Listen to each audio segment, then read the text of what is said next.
नमस्कार दोस्तों, मैं अजय साहब का स्वागत करता हूं डेली करंट अफेयर के इस वीडियो में, जो कि आपके हर एग्जाम के लिए बहुत ही इंपॉर्टेंट है। तो वीडियो को पूरा देखिएगा। चैनल पे पहली बार आए हुए तो चैनल को सब्सक्राइब कर लीजिएगा। तो चलिए वीडियो को शुरू करते हैं। पहला क्वेश्चन है दोस्तों, हाल ही में हुरन ग्लोबल यूनिकॉर्न इंडेक्स 2024 में भारत का कौन सा स्थान मिला है। यानी दोस्तों, इस इंडेक्स के तहत ऐसी कंट्रीज जहाँ पे जो नए नए स्टार्टअप होते हैं उनकी रैंकिंग डिसाइड की गई है। तो इसमें अगर हम बात करें तो भारत का तीसरा रैंक है। अब बात करें हुरन ग्लोबल इंडेक्स 2024 रिपोर्ट के अनुसार भारत में यूनिकॉर्न स्टार्टअप के निर्माण की गति 2017 के बाद धीमी हो गई है। यानी 2017 के बाद यूनिकॉर्न स्टार्टअप बहुत ज़्यादा नहीं मिले हैं देखने को। हालांकि संयुक्त राज्य अमेरिका पहले नंबर पे और चीन दूसरे नंबर पे, उसके बाद भारत अभी दुनिया में तीसरा सबसे बड़ा यूनिकॉर्न स्टार्टअप जो कंट्री है। यानी अमेरिका जो कंट्री है वहाँ पे पहले नंबर पे, यानी अमेरिका में जो सबसे ज़्यादा स्टार्टअप हैं जो यूनिकॉर्न हो चुके हैं। साथ में चीन दूसरे नंबर पे, उसके बाद भारत तीसरे नंबर पे है। अगर बात करें हुरन ग्लोबल यूनिकॉर्न इंडेक्स जो है, ये वर्ष 2000 से प्रकाशित किया जा रहा है और ये दुनिया का सबसे मूल्यवान स्टार्टअप को रैंकिंग प्रदान करता है। इस सूचकांक में केवल वही स्टार्टअप शामिल है जिनकी वैल्यूएशन मूल्यांक कम से कम 1 अरब अमेरिकी डॉलर हो और किसी स्टॉक एक्सचेंज में सूचीबद्ध नहीं हो। तो यूनिकॉर्न का मतलब होता है दोस्तों 1 अरब डॉलर से अधिक की उसकी वैल्यूएशन, कंपनी की वैल्यूएशन हो। और उन्हीं का जो डाटा हुरन ग्लोबल इंडेक्स जो है ये सर्वे करता है और उन्हीं के बेस पे इस रैंकिंग को डिसाइड करता है। अगर हम बात करें हुरन रिसर्च के अनुसार वैश्विक स्तर पर 53 देशों के 291 शहरों में 1453 यूनिकॉर्न थे। रिपोर्ट के अनुसार 2023 में विश्व में हर 2 मिनट में एक यूनिकॉर्न बना है। मतलब हर 2 मिनट में एक यूनिकॉर्न जो स्टार्टअप है, नई नई इनोवेशन, नया नया आइडिया यूनिकॉर्न बनता गया। यानी उसकी मार्केट वैल्यू 1 अरब डॉलर से अधिक की होती गई है। तो पहले क्वेश्चन का right answer option number C है। उसके बाद अगले क्वेश्चन की तरफ बढ़े दोस्तों।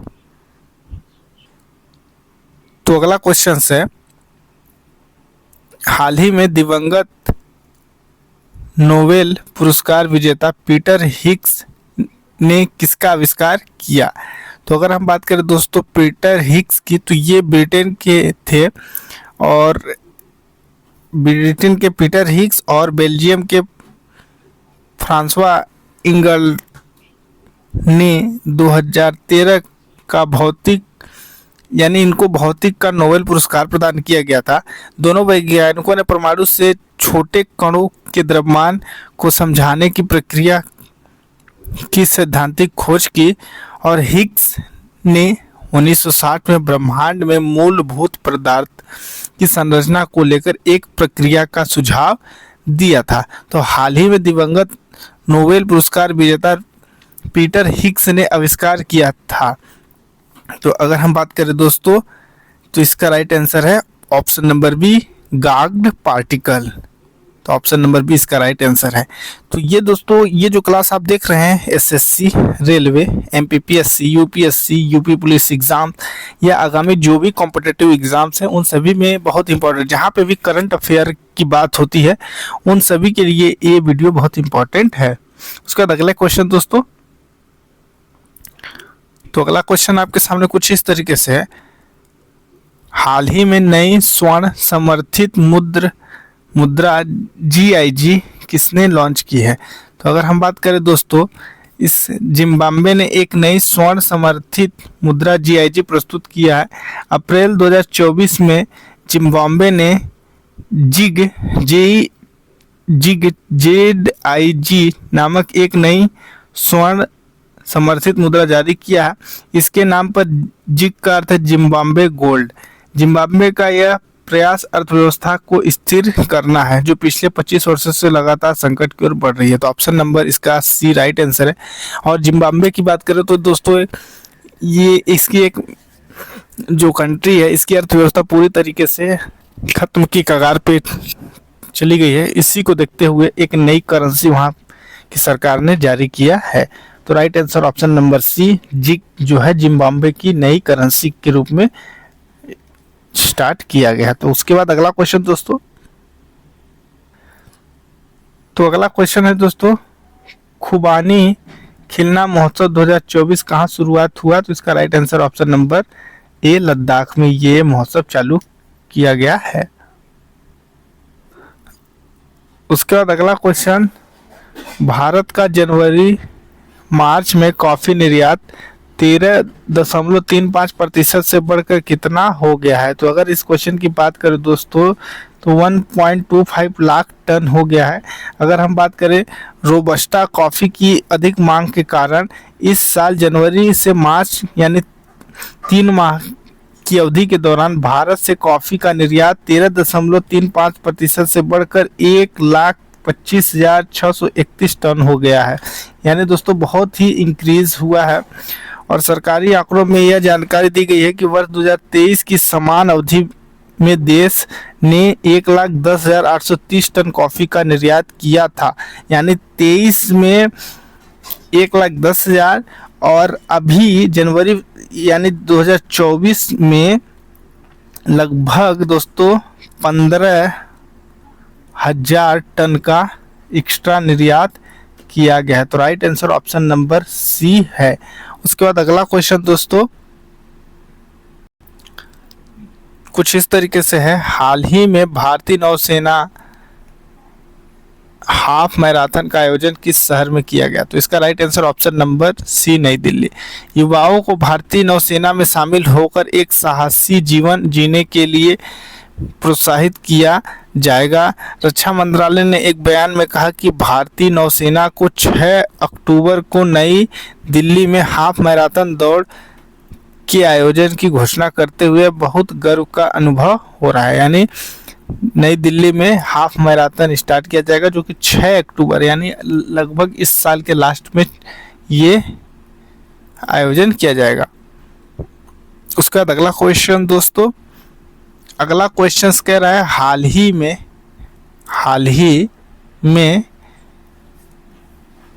IPEF द्वारा क्लीन एनर्जी इन्वेस्टर फोरम का आयोजन किस देश में किया जाएगा? तो इस क्वेश्चन का अगर राइट आंसर की बात करें तो ऑप्शन नंबर सी, सिंगापुर। यह कार्यक्रम 5 और 6 जून को सिंगापुर में आयोजित किया जाएगा। इंडो पैसिफिक इकोनॉमिक यानी इस IPEF का जो फुल फॉर्म है Indo Pacific Economic Framework for Prosperity जो है मई 2022 में लॉन्च किया गया था। फोरम का उद्देश्य टिकाऊ बुनियादी ढांचे, जलवायु प्रौद्योगिकी और अक्षय ऊर्जा परियोजनाओं के लिए निवेश जुटाना है। तो option number C right answer है। उसके बाद अगला क्वेश्चन दोस्तों, अगला क्वेश्चन हाल ही में महिला हॉकी लीग का उद्घाटन किस शहर में किया गया? तो इसका राइट आंसर है झारखंड की राजधानी रांची में। भारतीय हॉकी परिदृश्य राष्ट्रीय महिला हॉकी लीग 2024-25 के लिए उद्घाटन सत्र के साथ एक अभूतपूर्व घटना का गवाह बनेगा। राष्ट्रीय महिला हॉकी लीग 2024-25 के उद्घाटन सत्र के साथ भारतीय हॉकी परिदृश्य एक अभूतपूर्व घटना का गवाह बनने के लिए तैयार है। 30 अप्रैल से 9 मई तक रांची में आयोजित होने वाली यह लीग देश की शीर्ष महिला हॉकी प्रतिभा का एक रोमांचक प्रदर्शन होने का वादा करती है। तो option number A right answer है। और ये जो लीग है 30 अप्रैल से 9 मई तक चलेगा जो कि रांची यानी झारखंड की राजधानी रांची में होगा।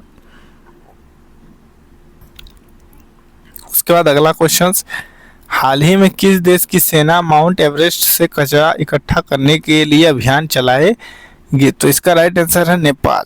नेपाल की जो सेना है, नेपाली सेना पर्वतीय सफाई अभियान 2024 के तहत माउंट एवरेस्ट पर लगभग जो 10 टन कचरा एकत्रित है उसको, और जो 500 वहाँ पे हैं उनको इकट्ठा करके वहाँ से माउंट एवरेस्ट की सफाई करेगी। तो इसका right answer option number C. उसके बाद अगला क्वेश्चन दोस्तों, हाल ही में किस भारतीय मूल के न्यूरोलॉजिस्ट को ब्रिटेन के विश्व स्तरीय शोध दल में शामिल किया गया है? तो राइट आंसर है option number A, doctor Ashwin Keshavan. Doctor Ashwin Keshavan British के उस विश्व स्तरीय शोध दल का हिस्सा हैं जिससे रक्त की जांच के जरिए डिमेंशिया रोग पता लगाने की दिशा में शोध करने और इस दिशा में अधिक साक्ष्य एकत्र करने का काम सौंपा गया है, ताकि इस पद्धति का आगामी 5 साल में और व्यापक तरीके से इस्तेमाल किया जा सके। तो option number A right answer है। तो आई होप दोस्तों वीडियो अच्छी लगी तो लाइक करें, चैनल पर पहली बार आए हुए तो चैनल को सब्सक्राइब कर लें।